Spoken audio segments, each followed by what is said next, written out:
¿Se ve en la pantalla? Sí, doctor, se ve. Ya, bueno, seguimos entonces. Solo que ya hay mucha propaganda.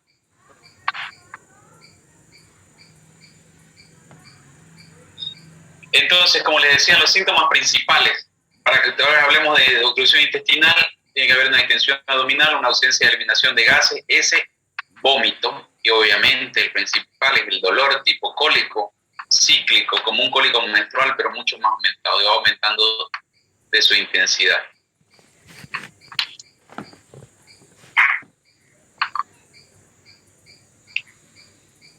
Entonces,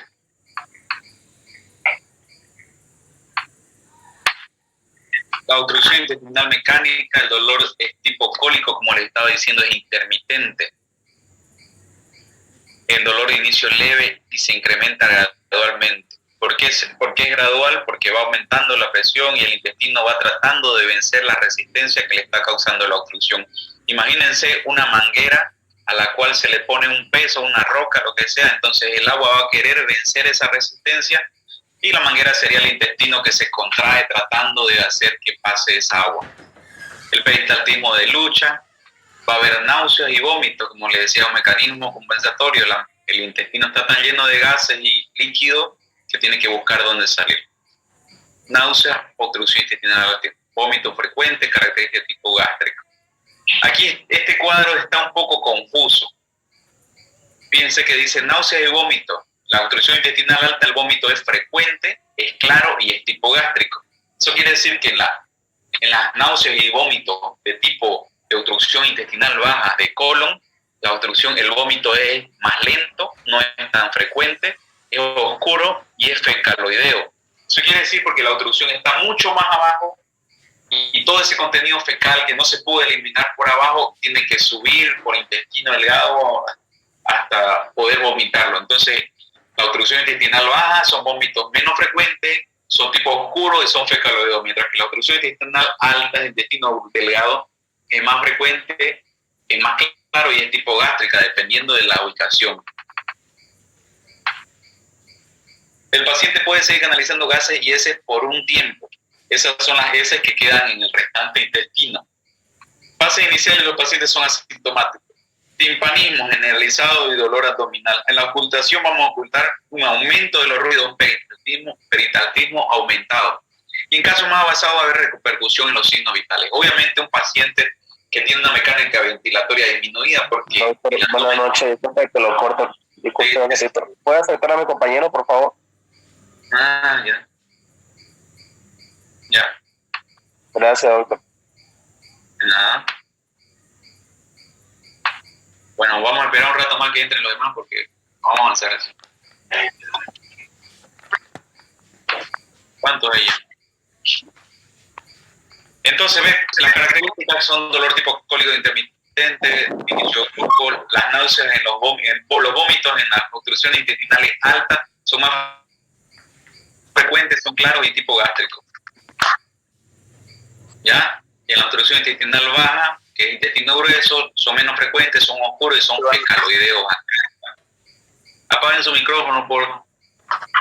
Entonces, a la ocultación vamos a encontrar ruidos aumentados, ya sea timpánico, la percusión y los ruidos aumentados. Ya en una fase casi, cuando el paciente ya no da más, los intestinos se abolen, ya no se mueve el intestino porque está casi muerto. En el interrogatorio lo importante, como les dije, la obstrucción intestinal alta tiene sus características como la baja. Los vómitos son sus características.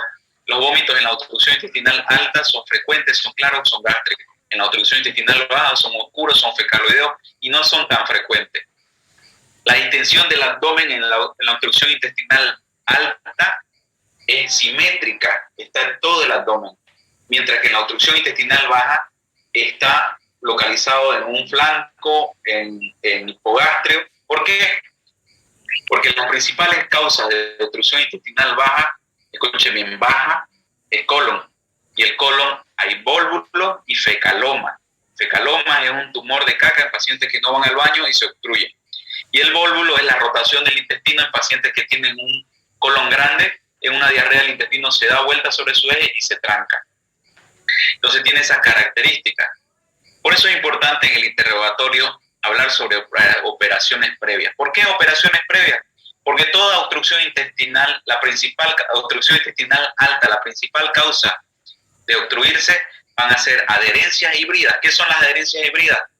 Cuando usted lo operan, existen unas cicatrices que hacen que el intestino se pegue uno contra uno o el intestino se pegue a la pared. Y eso provoca hilos fibrosos, que son las bridas, y las adherencias entre el mismo intestino. Eso va a provocar que el intestino se dé la vuelta o que se atrape, produciendo una obstrucción intestinal. Y esas son las principales causas. Entonces, nosotros si tenemos un paciente con una obstrucción intestinal, está distendido, está dolorido, está vomitando, no bota gases y ese, le preguntamos si tuvo cirugías anteriores y probablemente va a tener una peritonitis, una colecistitis, alguna cirugía en la cual vamos a pensar que la obstrucción va a ser por bridas y adherencia.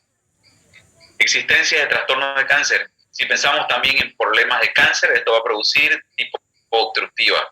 Mire, les hablé sobre las bridas de adherencia. Esta es la segunda causa frecuente de obstrucción intestinal, las hernias. ¿Se acuerdan que las hernias del intestino se sale? Bueno, pues ese intestino se puede salir y trancar. Se produce salida del intestino y se obstruye. Entonces no hay pasaje del gas o del líquido hacia abajo y va a producir un cuadro obstructivo. Se va a distender, va a vomitar y bueno, esas características. Y si ha tenido sangrado, porque también el sangrado. El diagnóstico se confirma mediante estudios radiológicos.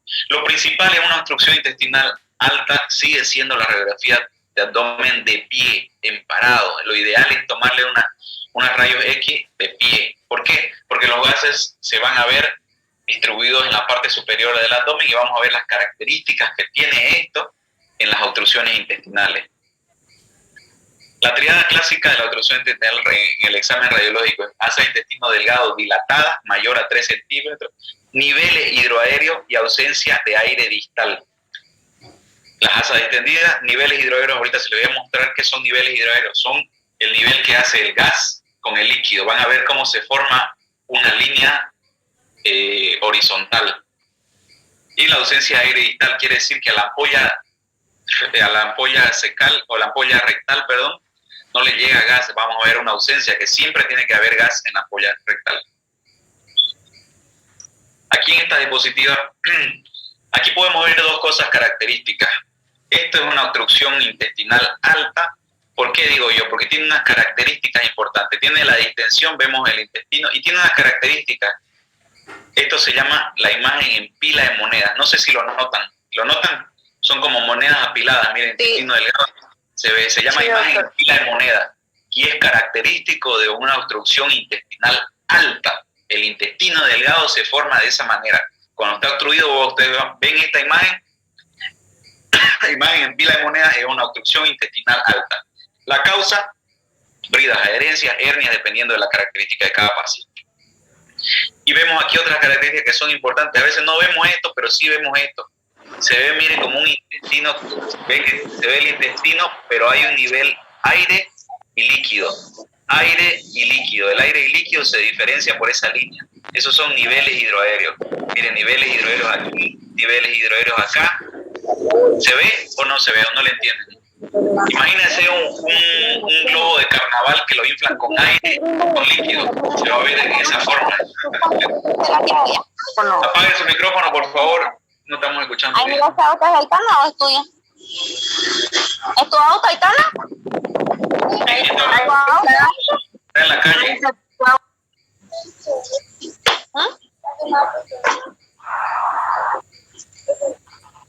Se va a acercar tu marcador, Aitana. Tápalo. Después ya no va a pintar, vas a ver. Entonces, ¿ven o no ven? ¿Cómo la puedo callar a la que está hablando?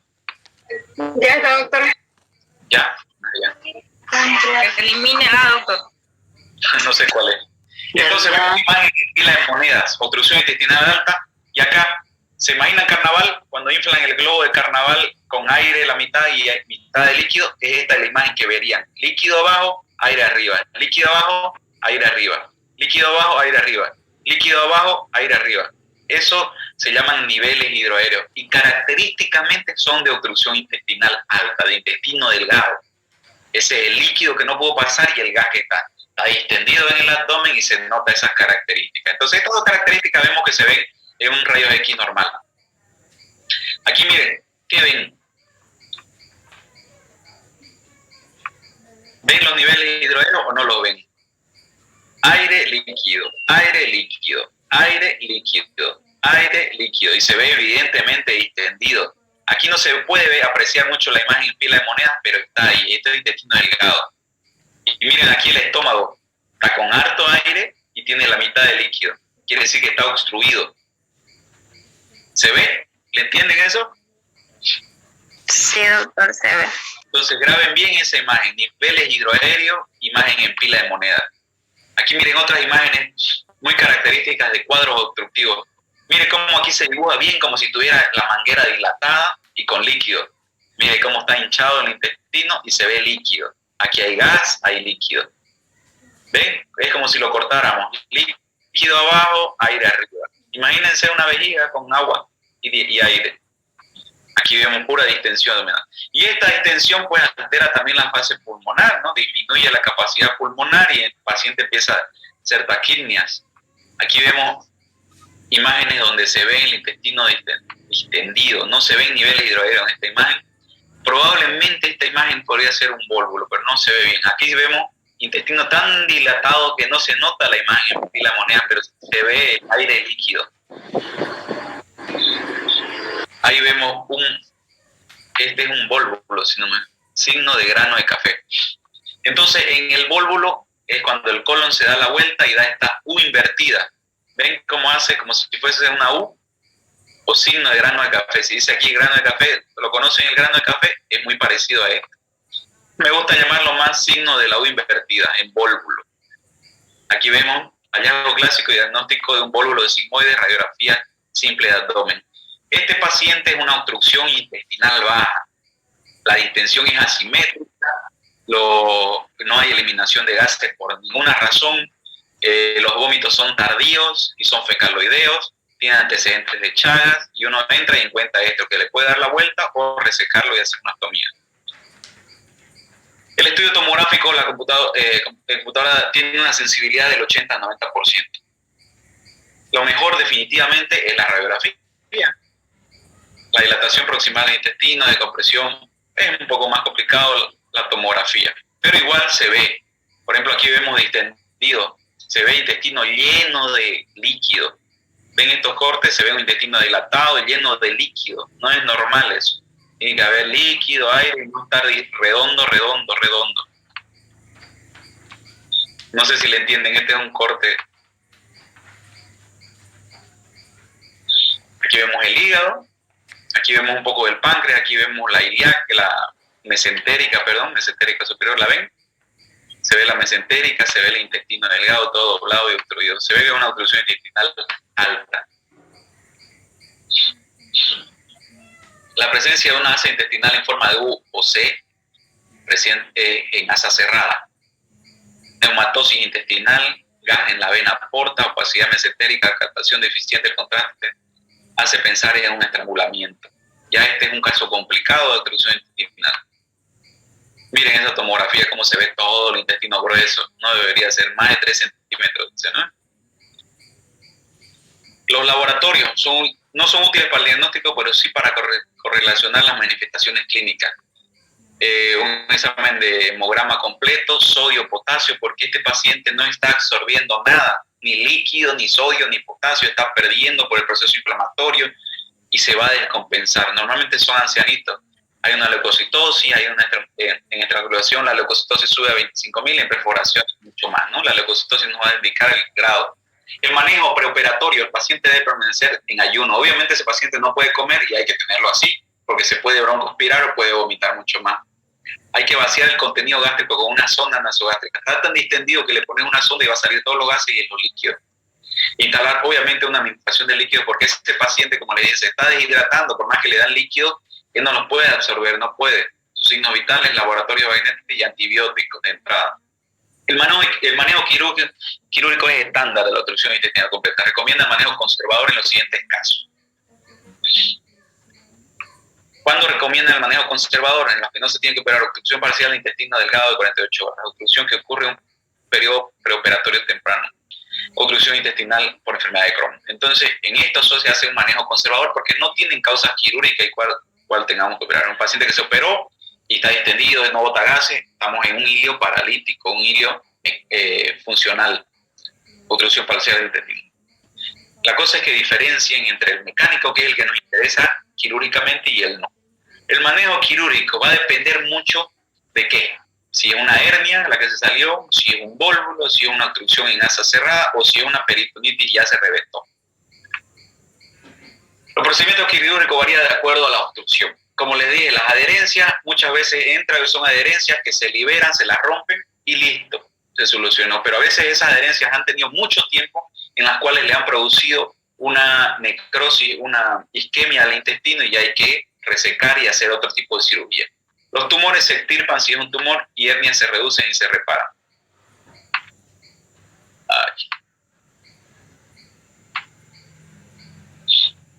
Aquí vemos criterios que sugieren viabilidad. Cuando entramos y vemos un intestino de este color, esto no es viable. Este es un intestino que ya está muerto, que por más que le echemos agua caliente, esperemos, no va a llegar a su circulación. Entonces este es un intestino que hay que resecar. Está, ¿lo ven? Isquémico necrosado. Y aquí vemos un intestino que está rosadito y está viable todavía. Color normal, peristal si se mueve, uno lo toca y se mueve, y pulsaciones arteriales. Ese intestino no se tiene que resecar, mientras que este sí se tiene que sacar definitivamente. La técnica quirúrgica va a depender mucho de la técnica del cirujano y del tiempo de evolución. Normalmente esta técnica es abierta porque las obstrucciones son emergencia por la línea media. Se hacen laparoscópicas actualmente, pero siempre terminan convirtiéndose.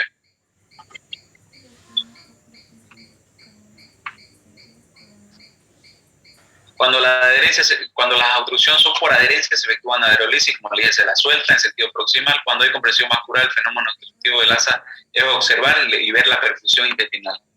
Ante un asa intestinal necrosada, se realiza resección, que es lo que ya mencioné. En caso temprano de obstrucción, se puede utilizar la laparoscopía, se puede liberar exitosamente sin necesidad de abrir, si no tiene mucho tiempo de evolución.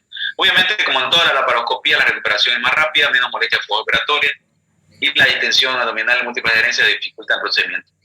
Esos son los casos en los que se tiene que convertir. Eso va a depender mucho. El pronóstico se realiza con la causa de la obstrucción. La mayoría lo tratan la obstrucción de bridas, no requieren de hospitalizaciones. Si no hay resección, el paciente prácticamente al otro día, ya que se mueve el intestino, se le da dieta. Entonces, ¿tiene alguna pregunta en la parte de obstrucción intestinal? Se entiende claramente. No estudien solo de las diapositivas, por favor. Lean en Michan. Michan está corto y está bastante esquemático. Pero entonces tienen que saber la clínica, qué es obstrucción intestinal primero, ¿verdad? Cómo se clasifican, funcionales o mecánicas, cuál es su división anatómica, cuál es la alta, cuál es la baja, clínicamente cómo se diferencian en cuanto a los vómitos, en cuanto al dolor, en cuanto a la observación del abdomen y en cuanto al tratamiento. ¿Tienen alguna pregunta ahí? Una consulta en relación a lo que mencionaba sobre el vólvulo. Mencionó en la radiografía el signo de grano de café. ¿Eso es particular del vólvulo o se puede apreciar en otras patologías? Sí, cuando se habla de U invertida y signo de grano de café, estamos hablando de vólvulo, es como patognomónico de esa patología. Si buscan ahorita signo de grano de café o vólvulo, van a ver muchas imágenes parecidas y se les va a quedar grabando. O sea, cuando hablo de grano de café, estoy hablando de vólvulo. Y vólvulo es una patología obstructiva intestinal baja. Es el sigmoide. La mayoría de las veces se puede volvular cualquier parte del intestino, pero la mayoría de las veces es el sigmoide, porque es la parte libre del intestino y es la que se aumenta en los pacientes con Chagas. Gracias, doctor. Entonces, en relación a eso, para el tratamiento, netamente es la resección, ¿verdad?, del tejido. O muchas veces, si el vólvulo es temprano, se puede entrar y desvolvular. ¿Qué quiere decir? Dar la vuelta. Si no hay cambios isquémicos en el intestino, se le puede dar la vuelta y vuelve a funcionar el intestino normal. Ese es un manejo un poco conservador, diría yo, porque ese paciente va a volver a hacer un vólvulo si no se hace un tratamiento. Existen mecanismos que se le hace pexia, se lo amarra el intestino para que no se dé la vuelta, pero no funciona. Lo ideal en estos pacientes que ya hicieron vólvulo es resecar esa parte, y como colon no se puede anastomosar en un principio, se hace una ostomía, se hace una Harman, se saca el intestino hacia afuera y la otra parte se la cierra para hacer en una siguiente cirugía, hacer la anastomosis de las partes de los cabos. Entonces el paciente con vólvulo normalmente sale con una ostomía. ¿Saben qué es una ostomía, no ves? Es la comunicación del intestino hacia la pared. Esos pacientes que están con una bolsa en la pared abdominal. ¿Ya? ¿Alguna otra pregunta?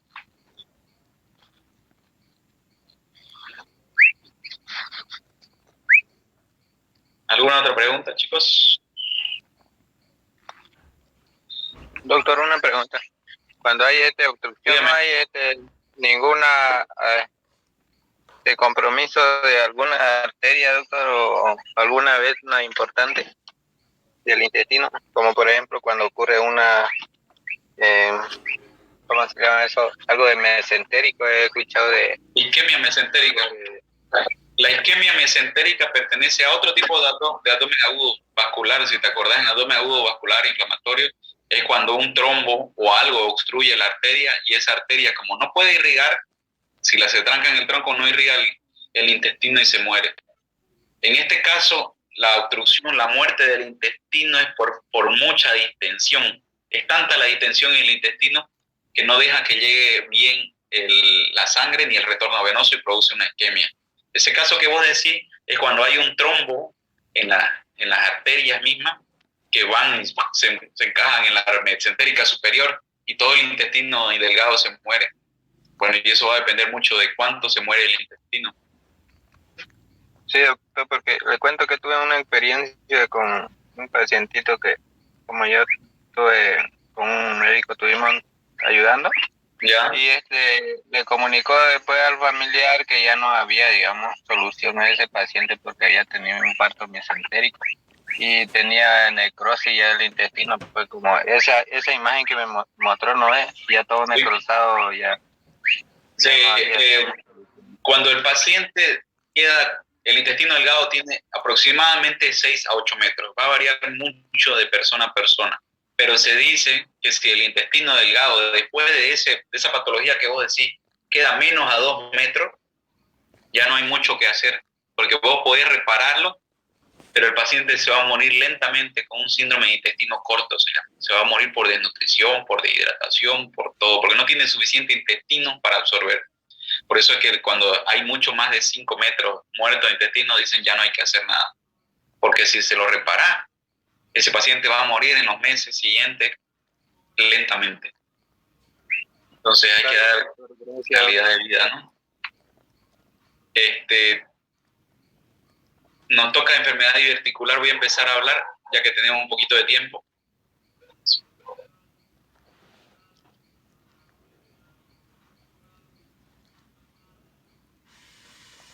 ¿Se fue? ¿Qué pasó?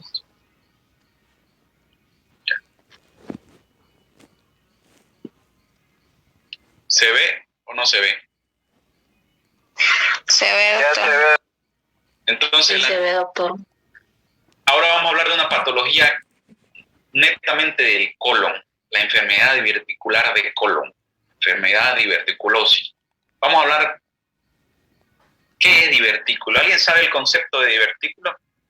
¿Lo has escuchado alguna vez? No es nada que ver con divertirse ni nada.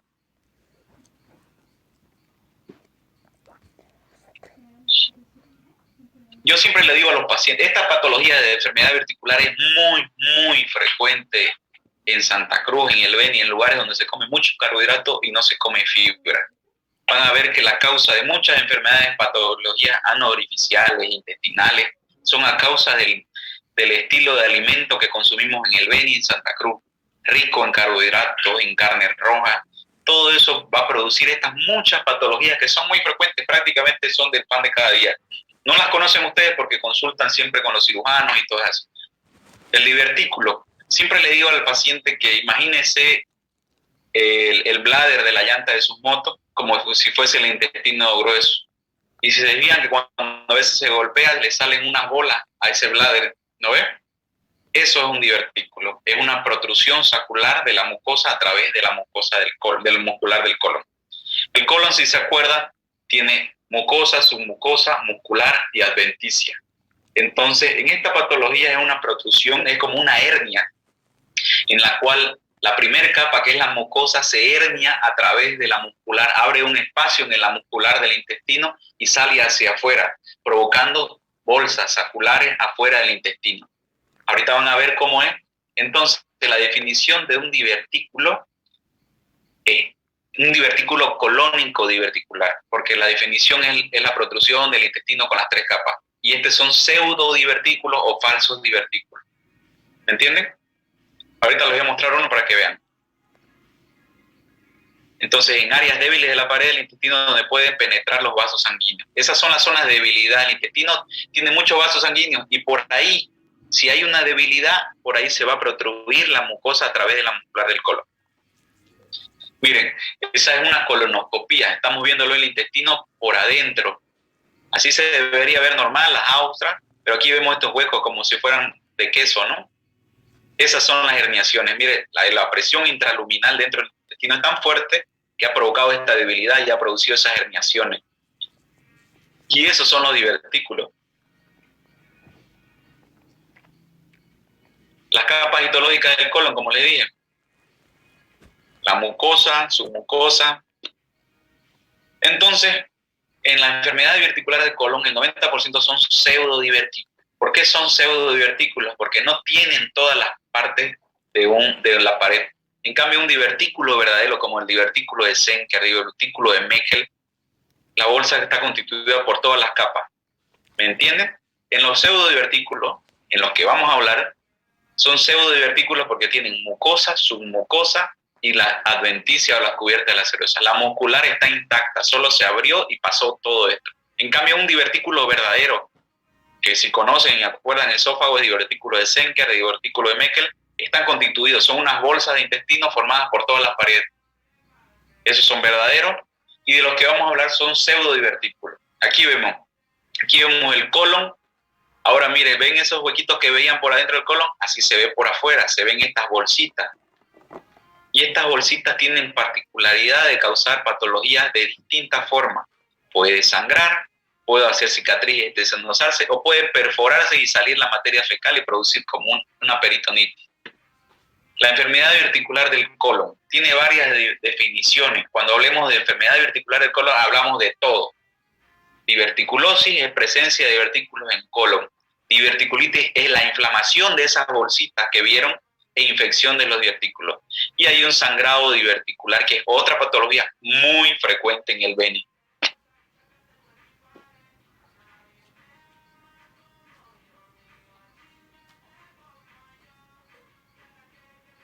Tipo de enfermedad diverticular. Para suerte, el 75% de las enfermedades diverticulares son simples. Se las utiliza 10 minutos. No tienen sintomatología, simplemente son hallazgos casuales. En cambio, sí hay un 25% que son las complicadas, en las cuales vamos a ver que ese divertículo se puede perforar haciendo absceso, puede perforarse haciendo fístula y puede producir un proceso fibrótico de obstrucción y producir una obstrucción, causando una obstrucción como el cuadro que hablábamos hace rato. Y bueno, puede perforarse y producir una peritonitis. La epidemiología, vamos a ver a quiénes afecta. La prevalencia es por la edad. De 40 años el 5% y va aumentando con la edad. Mientras el colon más viejo y menos cuidado, va aumentando la probabilidad de tener enfermedad diverticular. Divertículos en los obesos va de los jóvenes del 2 al 5%. ¿Por qué? Estos aumentan la presión intraabdominal y bueno, su alimentación no es muy buena. La prevalencia por género en masculinos menores a 50 es equitativa entre los 50 y los 70 y mayores a 70 en el sexo femenino predomina. Está asociada también a otras enfermedades, la enfermedad de diverticulitis, enfermedad de Crohn y síndrome de intestino irritado. En Asia predomina en el lado derecho y en este lado, en el lado izquierdo. Eso va a depender mucho del libro que lean. Factores de riesgo. Es aquí donde vemos qué le vamos a decir al paciente que venga. Diverticulosis, factores de riesgo. La edad. Ya vieron que las personas por arriba de 40 tienen mayor probabilidad y 60 y 70. La obesidad es un factor importante, lo vamos a ver en los dos.